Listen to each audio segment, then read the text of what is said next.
Well, hello, friends. Mark Holmes here with my buddy CowboyJobu, and as always, thank you guys for watching, commenting, and subscribing to the Jobu Sports Report. Without you guys, well, this just simply doesn't work.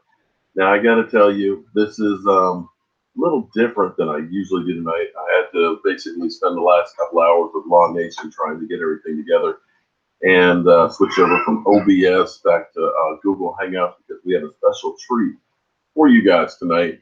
If I can ever get to the watch page here, and our stream is looking good. Hopefully, it doesn't look too bad.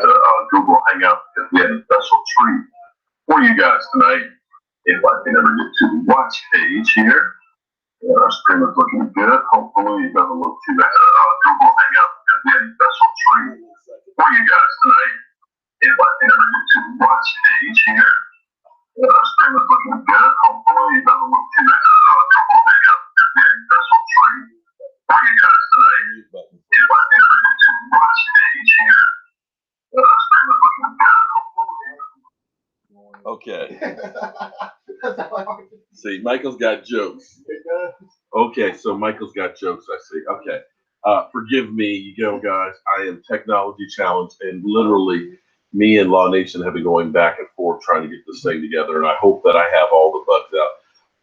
Yeah, old man problem. Strange audio was because I've been trying to get the headphones to work so that way when we do actually a round table or a rumble in the jungle, old versus young, right versus wrong, I can make sure that I have it straightened out. So hopefully I've gotten it straightened out, that you guys have a good sound. Does it sound okay right now? Hopefully it sounds pretty good. My dad, thank everybody for the prayers and thoughts and everything else. Space Cowboy, thank you for the super chat. You're definitely entered in the drawing as well. And anybody who does super chats will be put into the thing.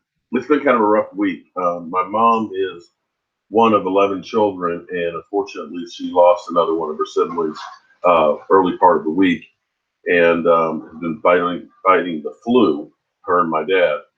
And this morning, I got a call at 5 o'clock from my mom actually at the hospital saying, "Can you give me a ride home? Your father, got really sick last night, and he went to the hospital." So he's doing a bit better.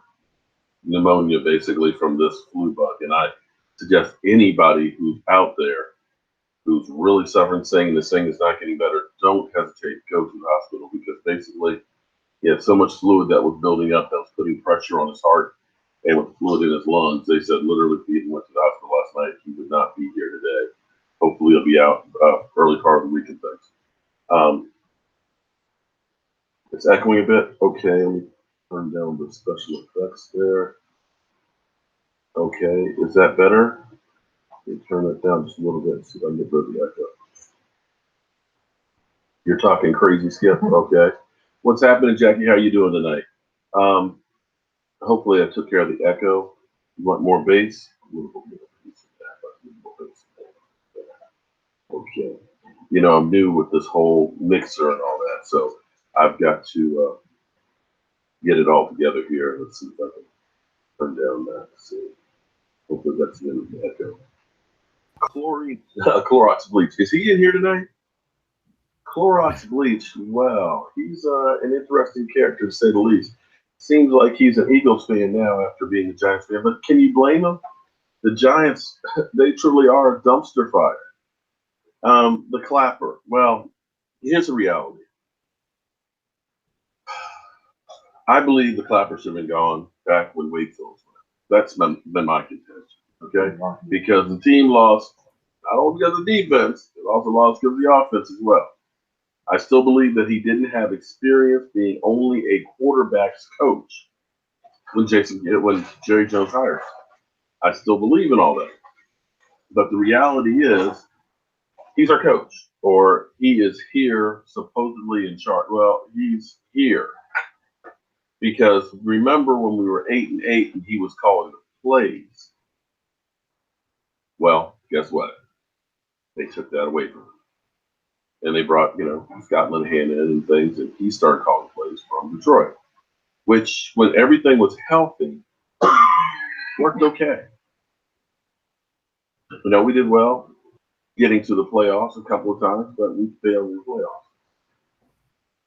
And I look at the mistakes that we make year after year after year. It's the same ones, be it clock management, be it not running, excuse me, running the ball when we should. You know, when we were first down on the 3-yard line, the second half against Seattle, had been a prime time to run the ball. Maybe second down and 2 might be another prime time to run the ball. Or even in those games that Zeke wasn't there, Alfred Morris was still averaging 4 to 5 yards a carry. But you only ran the guy 9 times, 11 times, I think 15 times in those games. Your team is built to be a running team. And I look at some of the players that don't progress underneath the team. They come in, all kinds of promise, and yet they seem to fail next year. Anthony Brown, Dak Prescott regressed, I think, where they should be taking another step instead of stepping back.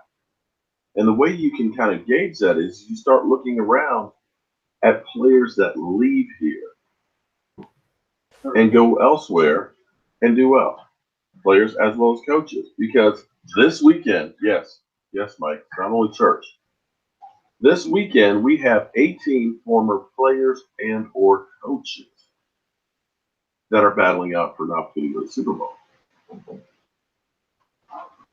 Let that sink in for a minute. We are in need of a tight end, although, we're hoping for Rico Gathers, and Rico Gathers definitely has his dance moves down because he is lighting up Instagram. His off-season workouts were him jamming, in front of the PlayStation or whatever you want to call it, last night, as well as doing some other ones and using a lot of profanity and things. Michael's over here. I wish I could flip the camera around right now, but Michael's over here doing the dance right now like he was doing last night. So you look around and say, Marty B's got himself a rig. He's been around and done some really good things, but somehow it didn't work out here. He wasn't the Jason Garrett type of guy. Yeah. Very church. We figured, okay, we'll do better getting rid of that guy. No point in paying him. And here it is. He's playing for Jacksonville on the number 1 defense in the NFL. Jeremy Purnell, another guy that's over there playing really well on the offensive line for Jacksonville. So you start looking at it and you wonder, how come these guys succeed elsewhere and they can't bust a grape for us? Is it that they just hate being in Dallas and figure I'm just not going to play until I go someplace else? Or is it the system and the coaching that goes on with them? Now, I only have my own ideas and thoughts, and they're my thoughts and all that. They may not be anywhere near true. So it's better for us to bring in some other people and try and see if we can all work this out. See, Law Nation is getting in the house. He is definitely one of my favorite people out there. And, they say I have the look for radio. Yeah, I get the looks for radio. Law Nation, he has the voice for both. Holy Ways, yeah, we got to get Shango up in here too. That will be the coup d'etat, or whatever you call it, to get him. But he's dealing with kind of the same thing that Law Nation is dealing with, having little ones. My little one, which is Michael. He's not little anymore, is he? And we're also going to have Voch. Now, I'll be honest with you. My life is really, really busy. Guys, I literally get up, get my coffee made, get ready to go to work. I'm going to work. I'm shooting a video for you guys of what's going on last night. At work and things, some shit breaks. I go ahead and do a video. Literally, people say, well, you don't spend time with your wife. I'm literally running constantly. And I literally can keep going as long as I keep going. But once I stop, then I pass the heck out. So I keep running and doing all these things and all that. So there's not always a whole lot of time and things to get everything done. And I really just lost my train of thought. But anyway, my train of thought was, I don't have time to really just surf YouTube and discover. Some of you guys, I could leave the camera on all night and you'll sit here and watch all night long. And I started realizing there's a lot of great YouTubers that are out there. I know Law Nation. I know Shango, of course. I knew Cowboys Nation because he's one of my homeboys up here, just across the bridge and things. But I hadn't discovered a lot of the other guys that are out there. And Voch, I can't believe I didn't know jack about Voch until we got on the round table. But what I realized when we were doing that round table, and hopefully they'll be in here soon, is that I am really old. And I mean really old. I mean, literally, Voch is younger than my son. Law Nation, shoot, I could almost be his dad. I'm almost 30. You know? Speak of the devil. I'm almost 30. Speak of the devil. I think they just came into the house. How we doing tonight, Voch? Holding it down for the Doski Woski and the Peasky Whiskey. Thanks for Hopefully I having can me. hear you guys. Yes. Can you hear me, I guys? can hear you guys. Yeah. Are you guys able to hear me? We good. Sucky. I don't hear them right now. Uh-oh. Okay. Uh-oh. So But I me have and squared away Boston- where I can hold on, guys. Let me see. Hold up 1 second. Let me restart here. Okay. I can't hear you, Law. You in the house? Yo, mic check 1, Hold on 2, 1 second and here. Let 3. me.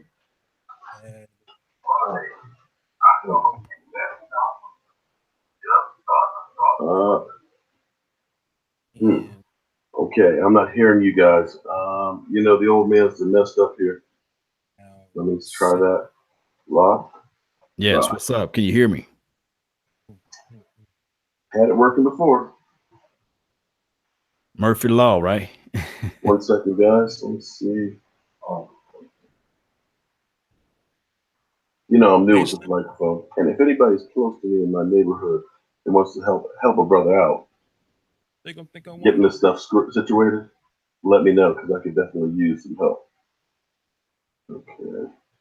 Hey, Miss I'm Jack. gonna have to go old school. Hold on, let me reboot this real quick. You ain't got to read. Somebody tell Mark to read my comment. All he got to do is change his preferences. This old man. This old man. So look in the comments. Yeah, hold on 1 second here. We got to go old school. So forgive me if you guys look. Oh, see, he's talking that smack. Okay. Look in the comments. Hold on 1 second here. I'm trying to see. I'm about to go old school like you were just doing there, my man. Good guy. I can't even. Look. Everybody in the chat box that can read me right now. Tell. I'm gonna get to you. Young bro.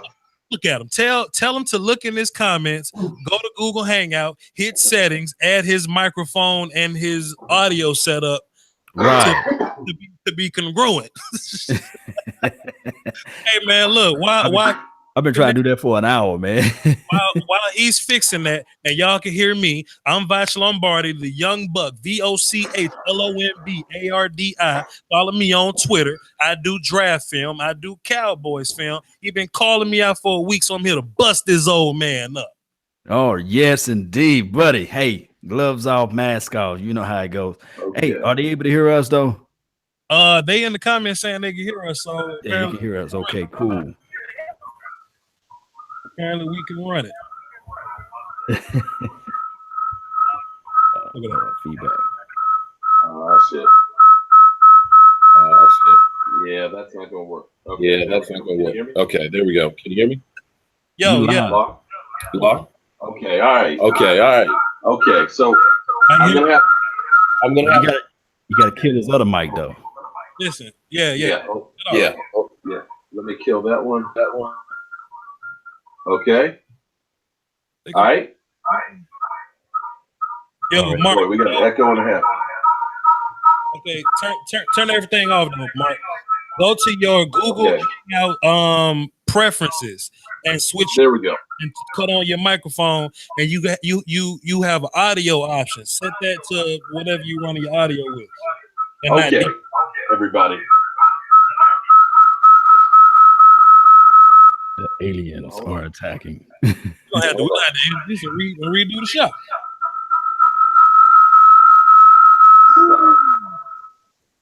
Don't worry, y'all hang in there. It's gonna happen. It's Mark gonna happen. Yeah. Mark is good. Hold on, let me. Damn. It's feedback. You just got to kill one of your systems there. Go to preferences or settings within your Google Hangout and Okay, cut off. okay, all right. My man. Set that to only run. Yeah. I had to do it before I hopped on. Do you hear me now? Yeah, you live. Basically, we're going guerrilla style here because I'm old, okay? Okay, I'm not I'm going to mention age guerrilla at all. Forgive me, everybody. I messed that one up. All right. All right. Age, yes. You know what? There's nothing wrong with age because age ain't nothing but a number. Yeah. That's right. Yeah, so we are ready to rock and roll. So with this in mind, like I said, man, everybody, it's good to have different opinions. Strong opinions is things that's needed in the Cowboys Nation. Just because you have a philosophy or a thought track about a player, a coach, doesn't mean that you're right or wrong. That's what we're going to start off from the front. But in one corner, I got Voch Lombardi, who's lamenting the fact that we need to stay, and I mean absolutely stay with the continuity, with the pieces that we have in place with Jason Garrett. We do know that we had a slew of things that happened all off season and all of this season. So hopefully next year we get the foot started and going in the right direction. Whereas we have, I call him the Godfather. We have Mark Holmes, who have a different opinion. His opinion, his thought track is to just go with another coach. We can start over, hit the refresh button. Let's get things going with the new directions. Who wants to take the first battle? Who want to take the first chip at the Hey man, let me say this. Go ahead.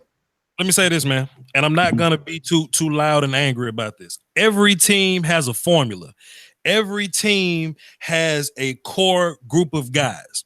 You know what I mean? Whereas 1 to 3 guys that really make your team tick. You look at the New York Giants. Odell Beckham gets hurt, that team goes to crap.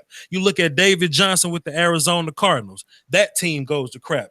Aaron Rodgers, that Seattle Seahawks defense, Deshaun Watson, Andrew Luck. When you lose your best players, it's nothing you can do about it. Nothing you can do. So if we Jason Garrett, right? We know Jason Garrett can give us 12 wins. We know he can give us 13 wins, but he's lost. Though in the last 4 years, those 2 seasons that went to hell, that 4-12-3 and whatever season, and this last season, he's lost his top 3 players, whether it be DeMarco Murray to free agency, Tony Romo to injury, Dez Bryant broke his foot and he came back and played hurt. We needed those guys. This year, Sean Lee makes that defense beat. We lost him. We lost Tyron Smith. We lost Ezekiel Elliott. If we are a run-first team, the key to run is your running back and your offensive line. We lose Tyron. We got a brand new left tackle. Jonathan Cooper's a brand new left guard.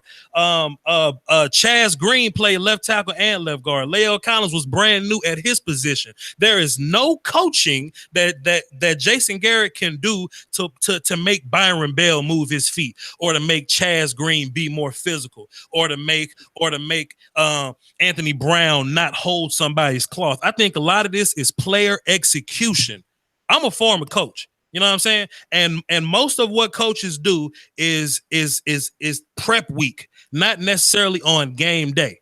You know what I'm saying? So if your receivers can't get open, if you missing tackles, if you blowing coverage, if you Jeff Heath and you unathletic, what you want Jason Garrett to do about that? Dan Bailey missing his field goals. Maybe he came back and he was a tad bit unhealthy. What you want Jason Garrett to do about that? You look up and down the sideline. Well, Adrian Claiborne is ripping Chaz Green to shreds. Chaz Green wasn't bad last year. As a coach, you stick with your guns. You have faith in your guys. Out of nowhere, Chaz Green just starts looking like garbage. They know how good or bad Byron Bell is. There's a reason why he didn't get in the game. You put Byron Bell in the game, he's exactly what you thought he was. Every time new coaches come in, things change. You take a step back. I know you look at the LA Rams, pardon me, and you say, boy, Sean McVay, they were one coach away from making change. Well, for every Sean McVay, there's a Mike Pettis. There's a what's the cat in Denver? There you don't want to Vance Joseph. You don't want to set this team backwards just by changing one step, because you know that when your core is intact, you can win football games. The only playoff games we lost in the last 4 years was against Aaron Rodgers, the most talented quarterback of all time. You know what I'm saying? And we've done it with young players, a secondary full of young players, and Jeff Heath. I'm going to let you rock. I got plenty more points. I just don't want to take your show over. That was Voch Lombardi's opening statement, opening argument too as well. Now it's time for no other. Mark Holmes, what is your opening argument or opening statement? Go ahead. Okay. Good luck. What? Go Good ahead, man. luck. Go ahead, old man. Good luck. Turn your microphone on. You don't hear me? Yeah. You good. I'm playing with you. Go ahead. Okay, all right. Because I kind of got screwed in here. Now listen. Go ahead. Yes, a team will go through and make a game plan Monday through Saturday. It's true. But here's the thing that happens. Football, you can't say that this is what this team is going to do exactly this week because that's what they did last week. You have to be able to expect the unexpected. You have to be able to adjust on the fly. The fact that we let a nobody tackle playing defensive end sack your quarterback 6 times without deciding, he's getting off a couple of times. Maybe I need to keep the tight end on him. Maybe I need to keep the back end on him, or maybe I need to do a quick screen on the spot that he comes through. The fact that you don't even adjust to your quarterback getting killed, because had that been Tony Romo, who you said we lost and we would have lost, he would have been broken in 3 pieces in that game behind Claiborne, is the problem. You don't adjust. Everybody gets injuries. We're looking at Minnesota on their basic 3rd quarterback. You're looking at the Philadelphia Eagles, who lost, Jason Peters. They lost Hicks, their linebacker. They lost the running back. They adjusted to stuff that's happening on the field. The fact that you come out in second halves with leads and can't hold them is atrocious. The fact that Jason Garrett, when he is leading a halftime by 3 points or less, is 8-17. At Pete Carroll, 47-0 when he's had a lead at halftime. You're going to tell me that Jason Garrett is not to blame for any of the problems? The fact that Elliott down on the goal line against Seattle, a guy who's been rested when everybody else is beat up. The fact that you go to games like Green Bay, not against Aaron Rodgers, against guys like Matt Flynn. 6-3 at halftime, and you pass more than the team trying to catch up with you. Tells me that you just pissed down your leg. Sorry, I don't see anything other than on the sidelines. You've got to do more than that to grab somebody when they are messing up. A player goes out there, makes a 15-yard penalty, and loses you yardage. You need to get in that guy's face and let him know this is unacceptable. You need those 15 yards. Yet I see these guys just stroll on the sideline like, damn. You see a Dez Bryant melting down on the sidelines the whole time, sitting on the sidelines, kneeling down. You could see that he was having a hissy fit. Then on the bench, looking up in the sky, yet not a single coach was over there trying to get his head back into the game. Because clearly, you need the guy. You need him to stop being a little bitch, excuse my language. You need him to be in the game, and that's where coaching comes in. It's more than just X's and O's in the field. You have to motivate a guy to run through a brick wall for you, and I just don't see that. So Voch, what is your rebuttal on all this? So he made a point about the Vikings losing Sam Bradford and making a playoff push with Case Keenum. Well, like I said earlier, every team has an algorithm. Every team is built differently, and the Vikings are a defense-first team. Just like I said with the Seahawks, they're a defense-first, Russell Wilson run the ball situation. They can't run the ball no more, and some of those defenders are gone now. That's no longer a defensive team. You can try to change up, but you're not going to look as good as you once did. The Minnesota Vikings are a defensive juggernaut. They are an all-time great defense right now. You look at Everson Griffin. You look at the kid they got in a free safety. I don't really know his name, but I know he's great. Kendricks, Barr, all those great guys, Sharif, all those great guys on that defense. The Cowboys ain't really built like that. We were ranked highly in defense, but we don't have any juggernauts on defense. We don't strike fear with anybody on defense. It's Sean Lee and his homies. And by the grace of God, Sean just shows up and just gets the job done. Imagine what we'll look like if Sean Lee had a one tech that could actually play in front of him, or if we had somebody opposite of DeMarcus Lawrence that could actually get some push. Harrison Smith, thank you in the comments. What I'm saying is Mark, just because one team can lose one piece doesn't mean some other team can lose a piece. The Eagles lost Carson Wentz, but Nick Foles has looked terrible. I got the stat somewhere around here. The last 3 games, the teams playing against the Eagles have scored 10 points, 0 points, and 10 points. That's the Falcons, the Cowboys, and whoever the hell else the Eagles play. That's good defense. Your quarterback doesn't have to be great when that's good defense. That's the main cog in Philly. Now, when you need Philly to go score points, I think Philly about to lose this week because they don't have Carson Wentz. As far as making adjustments go, they make adjustments damn near every single drive. It may not be what we can see like fan eyes wise, but coaches make adjustments every single play. I broke this down on one of my film sessions. You can go check it out, Voch Lombardi, VOCHLOMBRDI. If you dedicate a tight end and a running back to chipping ends and linebackers every single time, you take away throwing options. Dak Prescott is his best when he has many throwing options. That's why we line up and empty a lot when he can go not open. Here, there you go. Right. So if you take a tight end and chip every time, Jason already slow, so he's got to chip somebody, then get to his landmark. It throws off the offense. Alfred Morris is not as good of a blocker as Ezekiel Elliott. We lose there. So you mean to tell me we're gonna put 3 receivers? I'm almost done.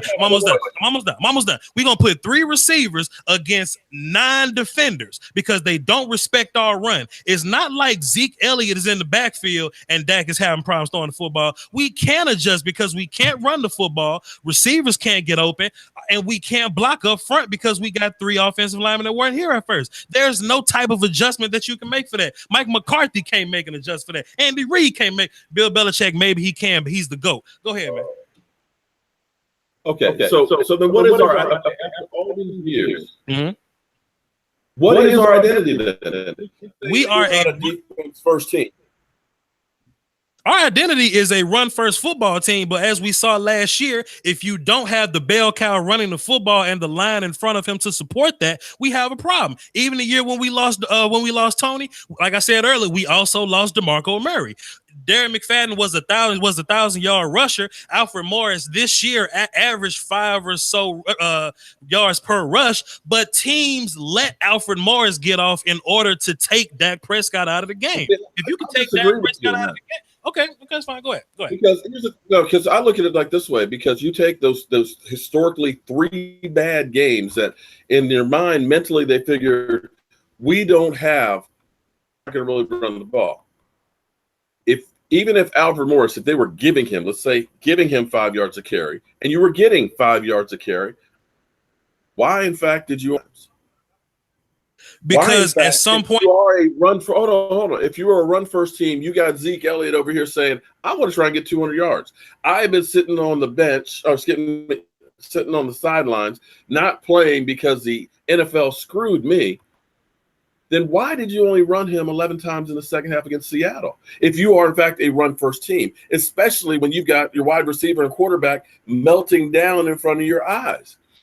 Identity, then stick with it until it doesn't work.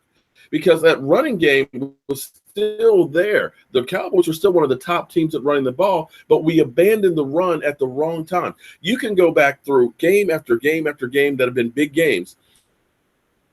Smart move would have been run the ball. When the 8 years, here it is, 4th down. Tony Romo's hurt. It's 4th down and 1, and you got John Kitna in there. And instead of saying, okay, I got DeMarco Murray in this offensive line, let's run and get the first down, with a quarterback who came in cold on 4th down, incompletion, boom, you lose. You're out of the playoffs that year. The 26-3 game. Had we won that one against Green Bay, we would have been 9-7, went to the playoffs that year. But instead of you passed the ball when you should have run in the second half. If your identity is to run the ball, then why is it that we're not running the ball? And the only reason why was the fact that Tony Romo came out in 2014, that first game against San Francisco, and stunk up the place and couldn't get the ball more than 30 yards downfield, and they had to run the ball until Tony Romo's back was together. So I dare say that I'm looking at the philosophy, and I'm not sure what the philosophy is. With Des Bryant not being able to get downfield and get separation and catch the ball, you shortened up the field. Okay, it's harder to run. I look at it and say that there's nothing in there that they are doing to try to adjust to make things happen, because inevitably you're going to lose paid players. You're going to get people that are going to stack the box. They're going to try and stop you to do what you're doing. But it's the coaching that has to take the next step and say, okay, they're expecting this. Let's do that. Dak Prescott is fantastic at rolling out naked bootlegs and stuff and hitting people on the run. In fact, one of the best in the NFL. But how often do you see the Cowboys try and use that? The offense is still stuck on Tony Romo. You got to go ahead and make some changes towards Dak Prescott. Now, I understand. So I'm going to throw my support behind him just like I did this past year and hope that we're not still stuck on stupid, that we can get past what we're doing. I'm hoping that we get these other position coaches in there that start giving a little bit different perspective, a different look, and trying to get this offense to evolve.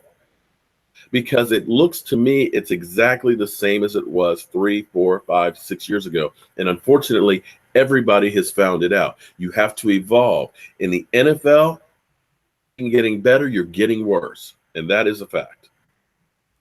So just a couple things I gotta say, man. You know, sometimes when you lose and you can't continue to run the ball, you've got to change things up. And there was another point you made too. You made a lot of points, fam. My bad. But I feel like you know, I'm old and I just kind of get stuck with that dimension and just start going on and on and on. It just all just falls out. It's all good. I feel like sometimes as Cowboy fans, we get so caught up in hearing what somebody else has to say. Can y'all see this on my screen, by the way? Can y'all see this film I pulled up, by the way? Yeah, we can see it. I see it. Perfect. I feel like this is one thing I really can't stand about Cowboys fans mostly. We hate Stephen A. Smith. We hate First Take, but we love to hear what he has to say and we love to repeat what he says, right? If we feeling bad about the Cowboys, he wants to talk bad about the Cowboys. Oh, they're an accident waiting to happen. We need to fire Jason Garrett. This happens. Stephen A. Smith ain't watching film. I feel like this one play I'm about to show y'all encapsulates what I hate about Cowboys fans just saying what they hear. 1 minute they say, oh, we need to stop being so predictable. Well, this is the infamous let's be predictable first and goal play in Seattle. You want Linehan to be creative. Well, cool. I think you even touched on, hey, if the other team knows something's coming, let's do something else to, you know, change it up a little bit. The Cowboys love this play in the goal line, right? In the red zone inside the 5. They run it thousands of times. They've scored thousands of touchdowns off of it, right? Zeke Elliott is back. Everybody's afraid of Ezekiel Elliott. First of all, let me show you this. See that safety up top right there? He's not going to be there no more. See these linebackers right there? They're not going to be there no more because they respect Zeke so much that they're going to come up and they're going to bite. You see Cole Beasley in the back of the end zone right now? He's wide open. But you see this one cat running free, chasing Dak Prescott. You want to know how he got free? Because Jason Witten didn't execute. The rest of the line is they're outside zone blocking to the right. Jason Witten is supposed to be outside zone blocking to the right. Instead, he's trying to sneeze on this dude. If he stays on Byron Bell's hip like he's supposed to, he picks up this linebacker coming down C-gap. Instead, Dak Prescott got to run for his life, and he can't see Cole Beasley in the back of the end zone. Regardless of what the play call is, players got to execute. If Jason Witten blocks this dude, this is a touchdown. Dan Bailey ain't got to kick a field goal. We ain't got to worry about having this discussion for the next 3 to 4 to 5 to 7 weeks. I'm not saying Jason Garrett's perfect. No head coach is perfect. Everybody's hating Jason Garrett because he can't, because he needs to go win a Super Bowl with this talent. In the past decade, since 2010, only 7 head coaches have won a Super Bowl. Sean Payton, Mike Tomlin, Tom Coughlin, John Fox, Bill Belichick, Pete Carroll, Mike McCarthy. Ain't nobody else won no Super Bowl. What other coach do you want up in here? Hold on, I'm almost done. You don't want to play head coach roulette. 7 years. You don't want to play head coach. Okay, I'll give you that pass blocking. Now, there's a difference between pass blocking and run blocking, too. You're seeing the penetration, everything else in there. I know that they're coming in and run blocking, but I will put my money on Travis Frederick, Zach Martin, and those guys run blocking up the middle any day of the week. flat out. But we were being if you can't man up. We were being creative. We're not being predictable. You trust Jason Witten to block ends every other time. Why does he sneeze and brain fart right there? If we allow Witten to be great, then we get a touchdown right there. But instead, we somehow blamed it on Jason Garrett. What the hell Jason Garrett got to do with that one play right there? Nothing. I give you one play, but you telling me that everything that he's always done has been top notch and everything else. I'm sorry. I've seen too many times where the right move was not made. Mm-hmm. Second, okay. You're not going to run it there? Wait. Well, I only had one play. That ain't the whole thing. I just had my one play to make my 1 point, but go. You should be prepared. Oh, okay. My bad. I'm sorry. I got up at 5 this morning and went to the hospital and drove about 350 miles and things, and then spent the last 2 hours trying to get this shit together. So forgive me that I didn't do film clip. I'm proud that you did your homework, young pup, okay? Because I've been out of school for a long time. Go ahead. But I, for one, am just not a fan of it. Sorry. I just don't see it personally. Like I said, I'm not there. I'm not there Monday through Friday at practice and everything else behind closed doors and everything else. But to me, in my mind, from what I learned from football, from what I see, he does not have a grasp of this team. I can honestly say that. And we know we got Jerry Jones that we have to deal with because Jerry Jones has the hot phone that goes down on the field, and Jerry's going to go ahead and make sure that he's got his players and everything else. So we're hamstrung with Jerry Jones. However, I can't point to anything and say that that's the stamp of Jason Garrett, because I look around and I hear that we're always trying to get Jason Garrett type of guys, yet we still seem to get guys that are always getting in trouble and suspended for different reasons. So is it a fact of Jason Garrett is getting his guys and they're still not the right guys? Because you can put up with somebody, who's making a few mistakes, but somehow, some way, we got guys like Marty B that we couldn't get to work out here. Barry Church, we couldn't get out here. Jeremy Purnell. You got 18 former players and coaches that are playing this weekend for a right to go to a Super Bowl. But somehow, some way, when guys leave here that we look at as a bust, seem to perform elsewhere. So is it the system? Is it the coaching? Or what is it that's making them play better? You got to say Morris Claiborne played better in Baltimore than he did anywhere, any other time in his career. The rest of the guys on that defense played stellar. As you go through and you wonder, why is it they can play elsewhere but they can't play here? Mm-hmm. Let me interject right quick. I'm just going to answer some of the questions that was in the chat box. A question was asked to Voch. Do you think that Jason Garrett still has the locker room's attention since players are coming out and speaking and going out to other platforms and talking and speaking their mind? Do you think that Coach Garrett and Leonard Hand still have control of this locker room? Well, if we just talking about Bryce Butler, I just think he's aware that he's not going to be on the team anymore. So he's just saying whatever he got to say. I know Church has said some things in the Jaguars media, whatever, but he's not on the team anymore neither. And look, I will say this though, based Mark said that I think Jason's perfect or whatnot. I don't think Jason's perfect. It's just that I'd rather not play coaching roulette and get somebody less good than Jason Garrett. My whole thing, man, about last year, bro, we just lost key players. We lost key guys. Tyron Smith is arguably the best left tackle in the league. Zeke is arguably the best running back. Sean Lee is arguably the best linebacker in the league, and we lost them all within 6 weeks. And strangely, we came out of that 4-4. You know what I'm saying? And Jason doesn't get credit for this. I'm not really defending Jason right here. I'm just anti-fire Jason. He coached us out of 4-4. Even that season when Tony got hurt, we always see those players showing up and playing hard for Jason Garrett. The day we have a super talented team and Jason Garrett is the head coach and they don't play hard, then we should fire Jason Garrett. But if they playing hard and our core is intact and we winning ball games, 12, 13 games, then I'm fine with Jason Garrett. I don't love Jason Garrett. I'd rather have Bill Belichick, but we can't have Bill Belichick. I just don't want Jay Group. Well, okay, we're not spending $100 million for Jay. Oh, excuse me. Sorry, I just said John Gruden, but Jay Gruden. We definitely don't want Jay Gruden. But here's the thing, though. In my mind, what invariably happens with the NFL, usually it's a 5-year window. 5 years, you have the opportunity to go ahead and get in your kind of guys, okay, and generally put your stamp on the team. What happens is if you're not winning within that 5 years, you're never going to win. You look at Cincinnati. Cincinnati started off pretty good with them, but they've been stuck in that lull of just being 8-8 kind of seasons, 7-9, so on. Might make the playoffs once in a while, but you get stuck in that rut, and that's where we are right now. We are kind of stuck in that rut where we're not able to go any further along. Now, you can say, yeah, I agree. If we had everybody there, it would be a lot better if Tyron Smith was healthy, if Lyle Collins back hadn't flared up, if Sean had Woozy not had a hamstring. But those are things that are happening to every other team in the NFL. And you don't hear anybody else in the NFL saying, you know what? We're hurt.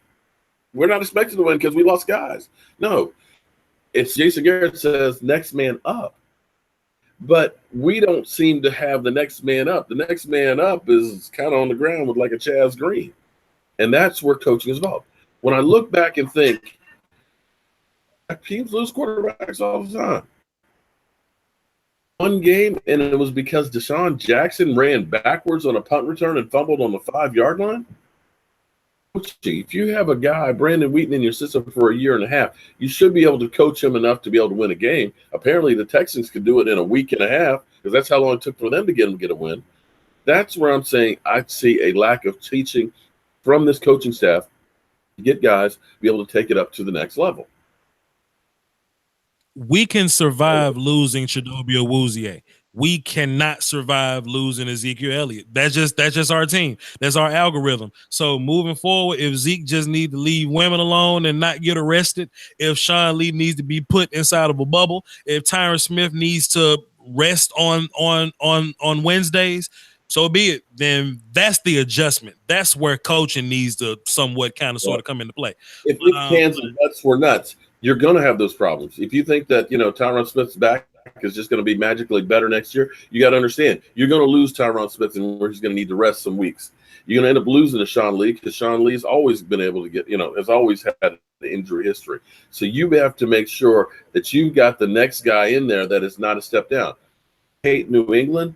What New England does, and this is not just Jason Garrett, this is from the top on down. Mm-hmm. Part of the problem our team has is we're too top heavy in salaries. You have a couple of guys that are eating up half of your salary cap. Tyron, $17.5 million. Des Bryant, $16.5. Tyrone Crawford, 9.1.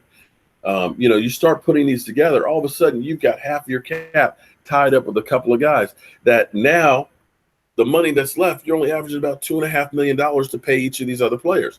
So you've got such a drop off in talent. You look at New England, how often do you see guys that retire from New England and play out their whole career? They don't. Is that Jason Garrett or is that the front office?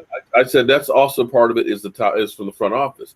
But if he is a coach, he's got to recognize this is what I need to be successful and go to Jerry Jones. Listen, it's great that you want to have a Des Bryant, but the reality is I need to go ahead and have a backup linebacker when Sean Lee goes down that can at least play respectable football. I need to have a swing tackle that can fill in when Tyron Smith is there. That's part of the coaching too. I think that's a part of off-season player acquisition. If you wanna go and blame Will McClay, if you want to blame Stephen Jones, hey, we're being way too cheap with these guys. We need to be a little more proactive in free agency. If we need to do something like that, so be it. Now, granted, you made this point 1,000 minutes ago. I forgot to say something about it. You was like Jeremy Parnell's doing well somewhere else. Brandon Carr's doing well somewhere else. Well, we can't pay Brandon Carr what he wanted. We couldn't pay Jeremy Parnell what he wanted. We can't give Ron Leary $9 million. You know what I'm saying? No. You missed the point on that. It wasn't I was saying that those guys should be here. Mm-hmm. But when you looked at most of those guys here, they looked like they weren't worth keeping. Mm-hmm. Yet they go elsewhere, and it seems like all of a sudden the light bulb comes on, and all of a sudden they become great players, or at least better players than what they did here. The fact that Brandon Carr had what, 4 interceptions the time he was here. He had what, 3 this year or 4 this year? You know, is that the system? I think that's it's something that you got to evaluate and say, why is it they're being more successful elsewhere and I couldn't get them to do anything? I think you got to be able to take the talent that you get, and we do get talent, and be able to get them to go on the next level. every football team is different. Maybe Brandon Carr fits that system better. Maybe that pass rush in Baltimore is a little better to where he can get better opportunity for interceptions. Maybe in the Dallas Cowboys, we're saying, hey, Brandon Carr, we like him. Maybe we're trying to go a little younger. Maybe we want to get some minutes in with this Awuzie kid, and we just don't want to pay you $5 million, and we can have Awuzie under a rookie contract. It's a salary cap league. Now, you made this point, and you called me. No, you still missed the point of what I was saying. Okay, now as far as pass rush, we had one of the better pass rushes in the NFL this past year. Just saying. But he wasn't doing that last year, though. He wasn't doing that last year. No, but I'm point. Okay, I'll give you that one then too. But the point is not about. I'm not saying that we have to keep them. My point is that when they go elsewhere, they seem to be so much better players than when they were here. The question here was only down here. All of a sudden, elevates them elsewhere. Now, maybe some of the circumstances may be the system they're playing in, but I can say, okay, intercepting the ball is intercepting the ball. You know, either you get it or you don't. You don't go from getting maybe 1 every other year to all of a sudden getting 4 with change in what you're doing. Let me intercede if you guys don't mind. The thing that I'm showing from both arguments is that maybe through the midst of this argument, we found out what the problem is. What kind of shoes did Jerry Jones wear during the Hall of Fame speech? You guys remember? Some Nikes that he was endorsed to wear. Like tennis shoes. Yeah. It was flashy, right? Yeah. Jerry Jones is a flashy GM. And Jerry Jones wants the highest paid receiver on his team. And we're talking about the philosophy of what a GM does, because he is the GM of the team. And you can't compare GM of the Ravens to GM of the Cowboys, because we all know what Isaac Newsom, whatever his name is, how he know how to scout players. Oh yeah, he surround his guys so his players can. And watch this draft. Watch how sexy this draft is going to be for the Ravens, because he's going to have Newsom, I think his name. He's going to have the Ravens going in the right direction. But the problem is with Jerry Jones, he's going to go with flash. He's not going to go with a Vita Vea to help Jason Garrett out. And I'm not trying to say I'm a Jason Garrett apologist. I'm not saying that Voch leaned me toward Jason Garrett. But what I'm saying collectively, that Jerry Jones may not pull the right trigger. He's going to go with flash. He might go with 2 offensive players versus what a Jacksonville Jaguars did with the defensive guys, or what the Ravens do with picking up a defensive guy. That's just all I had to look at from here, from both arguments. You have a good point too as well, Mark, as well as Voch. Both of you guys have good points. But what I'm saying is that Jerry Jones is a flash type of guy, and he's going to go with the flash player 9 times out of 10. Yeah, true.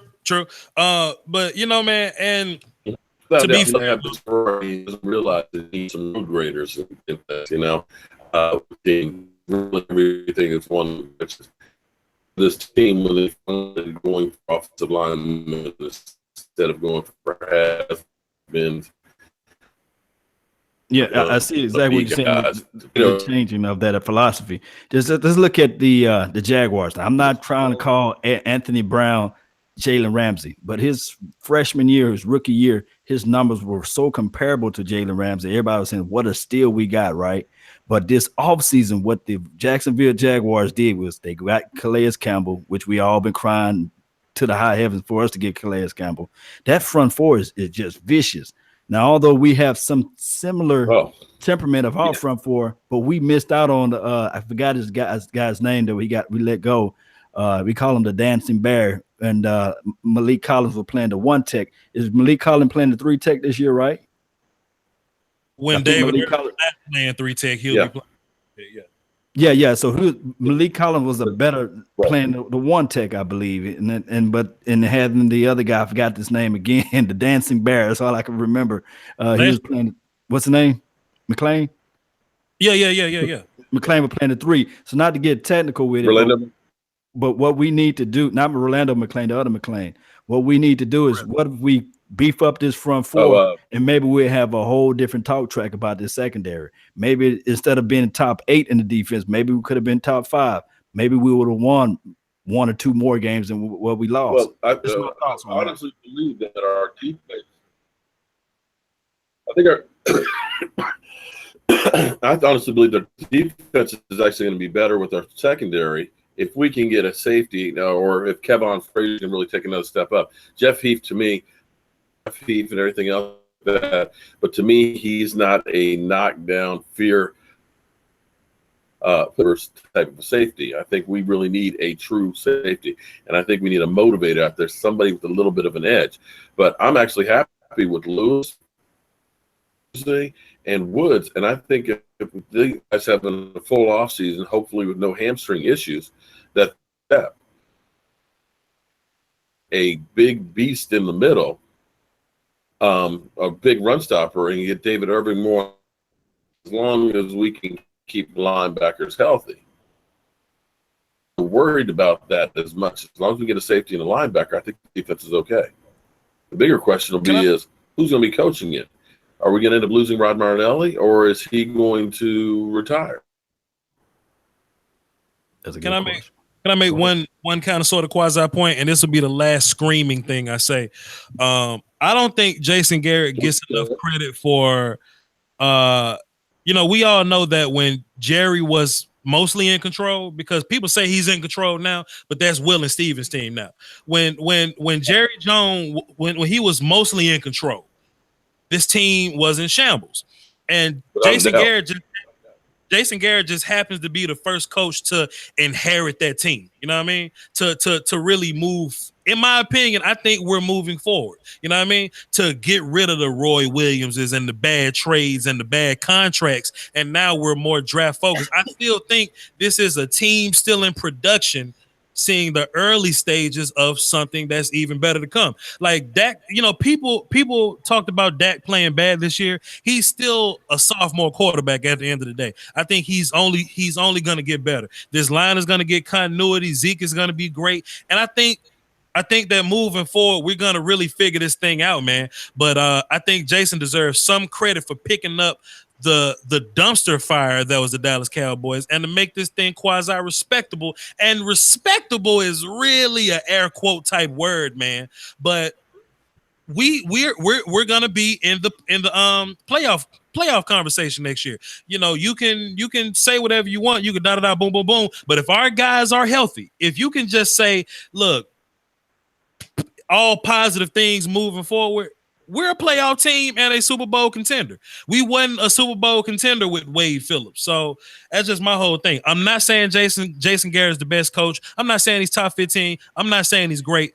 I just think that it's commendable what he's done, and we are a playoff team / Super Bowl contender. I won't give you commendable. No, we don't, Mark.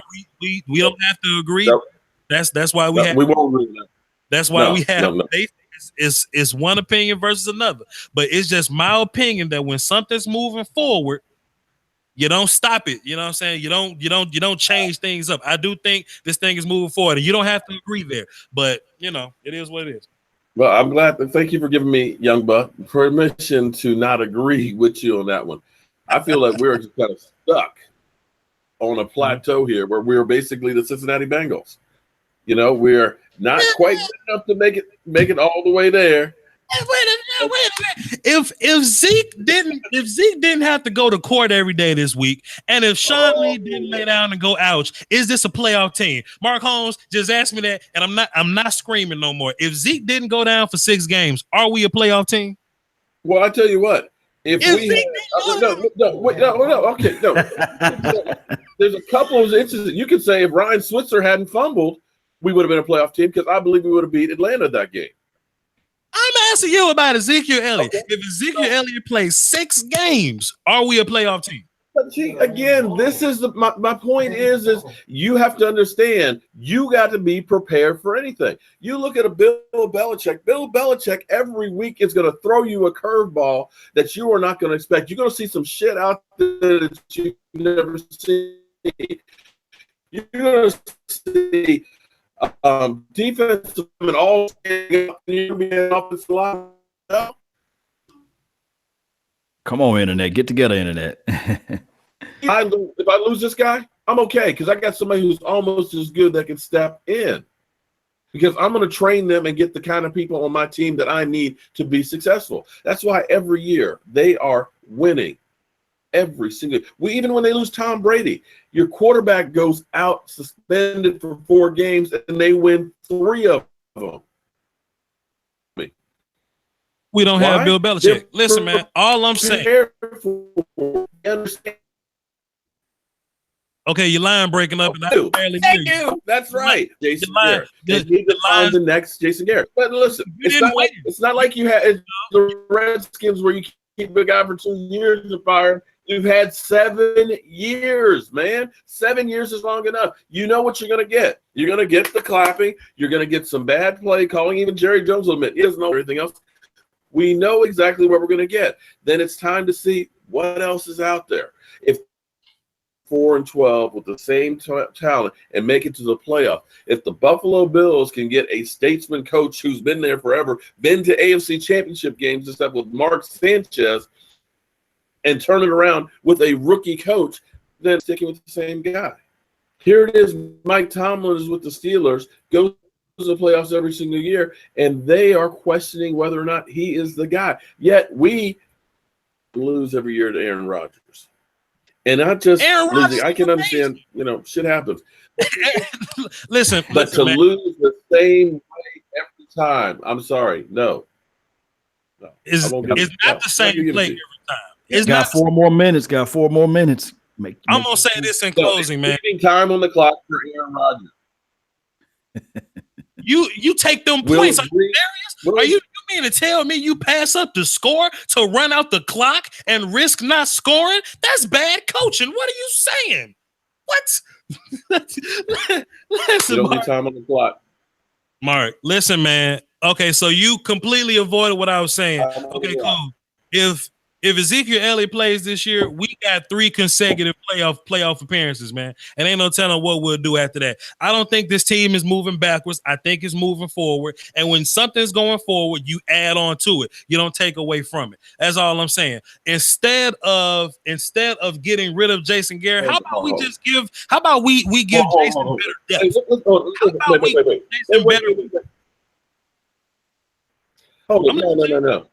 No. I'm not going to give it to you because that Aaron Rodgers game in the playoffs last year, no, because you had first down, you're going down, you need to get a field goal. First down, you spike it. You stop the clock. Okay. Second down, you throw it out to Cole Beasley, and he goes out of bounds. Stop the clock again. Okay. Complete pass, you kick the field goal. You're already in field goal range. You run the ball straight ahead so you don't lose the clock, and you kick the field goal with no time left. That is coaching. You don't leave time on the clock when you're in field goal range. You know what? How about my defense go make a play? How about my defense that I'm paying go make a play? You have a rookie quarterback. As the coach, you say, I'm not sure my defense can. I can run out the clock and kick the field goal and go. You have a rookie quarterback. I'm sorry. No, that is purely coaching. Can I say this? You have a rookie quarterback. One reason to run the ball.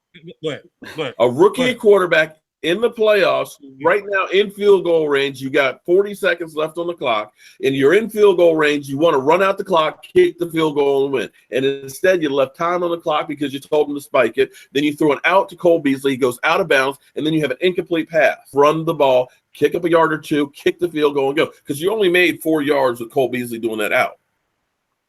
Range. I'm sorry. There's no way in the world that you're going to tell me it's my turn. That was the defensive stuff. That goes on coaching. Is it my turn? You have a rookie quarterback in a shootout with Aaron Rodgers, and he's winning it. He's winning the shootout. You don't say all day, all right, Dak, I need you to be composed, and I need you to slow down and not be so good right now. We need to kill this clock. How about your defense go make a play? You pay the guys on defense just like you pay the guys on offense. How about them go make a play? How you gonna blame Jason Garrett? Blame the guys that's missing tackles. Blame Byron Jones for not covering West. How about you blame DeMarcus Lawrence? How about you? Come on. No. Voch. Hold on. Voch. I'll agree with you that Jason Garrett should get some credit here and there. Tell me, in that situation in the playoffs, goal range, that you shouldn't try and run the clock to make sure when you kick the field goal there, that you should be kicking that field goal with no time left on the clock. If you tell me, just admit that. Come on.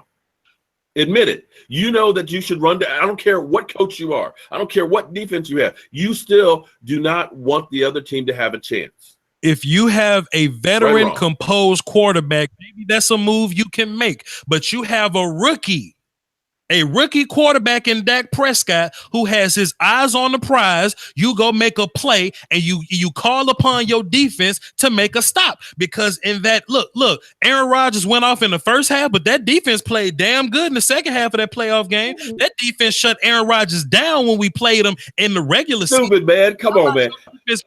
Look, you already got to. We just have to disagree, man. We just have to disagree. No. We are not going. No. You know you're full of crap. You know that the coaching 101 is you go ahead and kick the field goal with no time left. You don't ever say, "Oh, well, we're going to leave 2 minutes on the clock because I got a great defense." No, you take the score because you won the game right there. I you mean, don't give the other team a flag. Don't give me that. We keep doing that's clock management. And pray that he learns from that. But I saw him do the same thing during the regular season this year against Aaron Rodgers, where we left time on the clock. Let me ask you a question. You got to understand, it's Aaron Rodgers, like you just said. It's Aaron freaking Rodgers, right? So you don't give him. So look, let me ask you a question. Why don't we blame Byron Jones for not covering the tight end better? How about that? How about we blame the front seven for not taking advantage of that offensive line? Go get a sack. Go make a play. Be physical with the tight end. Stop letting the tight end get free runs. We can't blame Jason Garrett with this, man. I feel like that's irresponsible. You're just like Jason Garrett. Jason Garrett will throw everybody else under the bus except himself.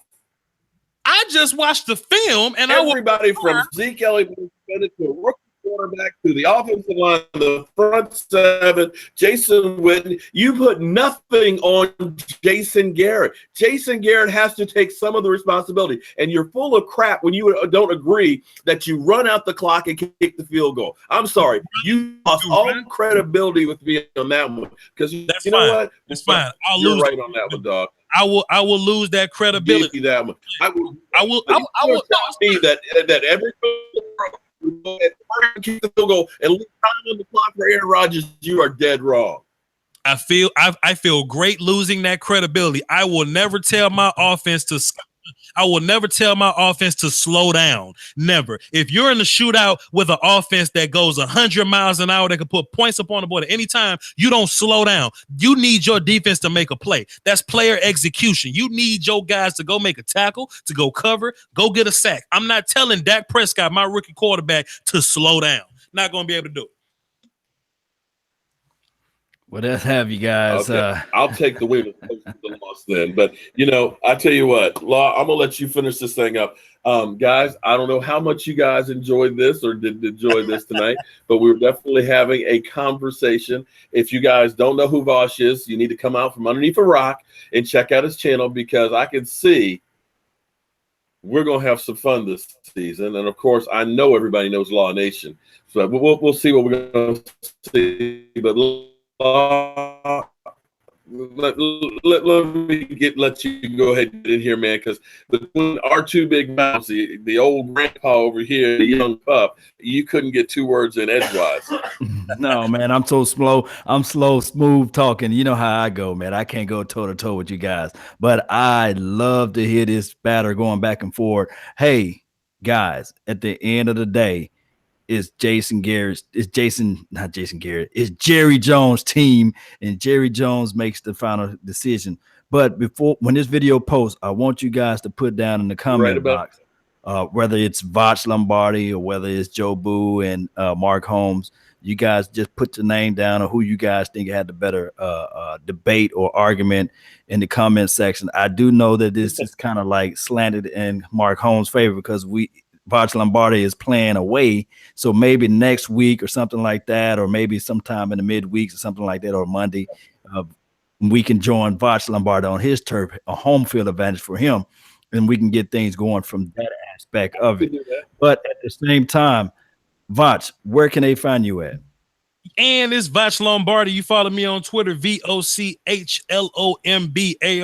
I break down film for the Dallas Cowboys. I also do draft stuff right now. We're in draft season. So if there's a prospect you want to know about, you may like Roquan Smith. You may want to know about Vita Vea. I have film session on those guys. I break down the film just like I kind of did in this kind of show with a little bit of energy and swag, man. Follow me on Twitter. Join my Facebook group, Lombardi's Draft Talk. It's 4,000 knuckleheads in there debating about nothing. Yo, Mark, thanks for having me on, man. I appreciate the opportunity. Oh man, real talk, man. If I can, this is the first time, but it won't be the last. Like, if I cannot, but hey, guys, hold on, wait, yo, Mark and Law Nation, y'all the veterans, y'all the old heads in the Dallas Cowboys YouTube community, and I appreciate y'all for bringing me into the fold. You know what I'm saying? So salute to y'all for that. Can't wait to meet y'all for the draft. You know what I'm saying? Yes, indeed. Salute. Mark, it's all yours. Oh, I definitely hear what you're saying. Well, everybody, I thank you all for tuning in. I know this isn't our usual Friday night thing. Let me know what you guys think about it. We are going through a whole lot of changes here on the channel. We're going to be upgrading the set. You guys have seen I've been working in they're building another locker and things like that. And we definitely want more of these other great YouTubers like Voch. And like I said, man, over there and subscribe to him as well as Law Nation. You're no longer of mine, but we're going to be bringing in a lot of you different YouTubers and stuff out there. Cowboys Nation and stuff like that, because we want you guys to make sure you are spreading the mojo and the love with all these other YouTubers because of yourself out here. So make sure you guys show them some love, and we'll be seeing you Monday night during our live stream. And hopefully, oh God, pray that the Philadelphia we agree. We scared that it may be the get a Super Bowl ring. And with that, I will see you guys really soon.